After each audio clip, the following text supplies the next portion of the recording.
तुलसीदास जी हनुमान चालीसा लिख रहे थे तो क्या होता था कि लिखे हुए पत्रों को रात में संभाल कर रख देते थे और सुबह उठकर देखते तो उनमें लिखा हुआ कोई मिटा जाता था।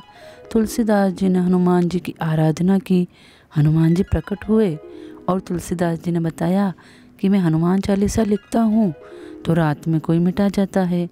हनुमान जी बोले वह तो मैं ही मिटा जाता हूँ। हनुमान जी ने कहा अगर प्रशंसा लिखनी ही है तो मेरे प्रभु श्री राम की लिखो, मेरी नहीं।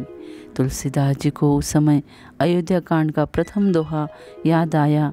उससे उन्होंने हनुमान चालीसा के प्रारंभ में लिख दिया, श्री गुरु चरण सरोज रज निज मन मुकुर सुधारी, वरनौ रघुवर विमल जसु जो दायकु फलचारी।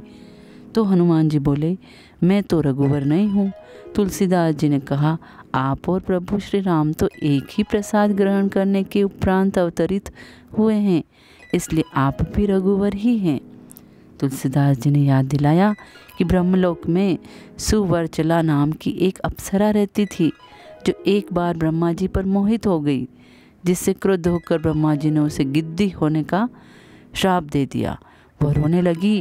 ब्रह्मा जी को दया आ गई। उन्होंने कहा राजा दशरथ के पुत्र यज्ञ में हवि के रूप में जो प्रसाद तीनों रानियों में वितरित होगा तू कैकेयी का भाग लेकर उड़ जाएगी और माँ अंजना भगवान शिव से हाथ फैलाकर जब पुत्र की कामना कर रही होगी तो उन्हीं के हाथों में वह प्रसाद गिरा देना।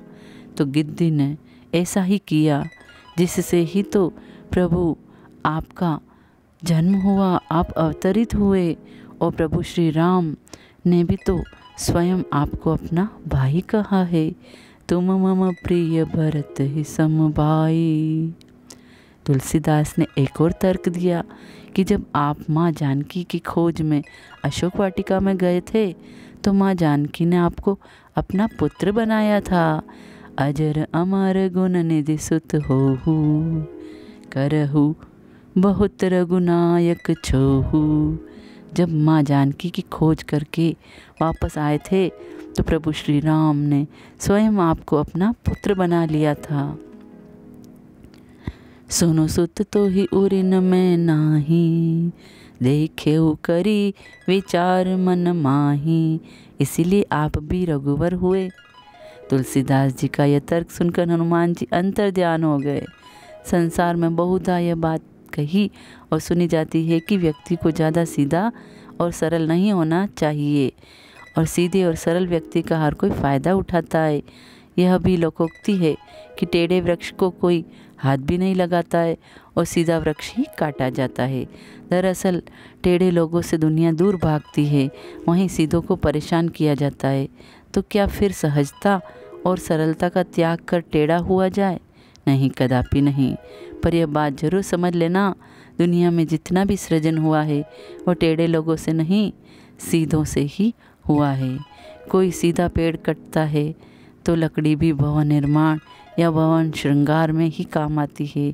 मंदिर में जिस शिला में से प्रभु का रूप प्रकट होता है वह टेढ़ी मेढ़ी नहीं, कोई सीधी शिला ही होती है।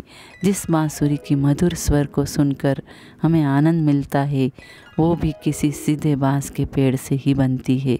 अतः सीधे लोग ही गोविंद को प्रिय होते हैं। जय श्री सीताराम जी की।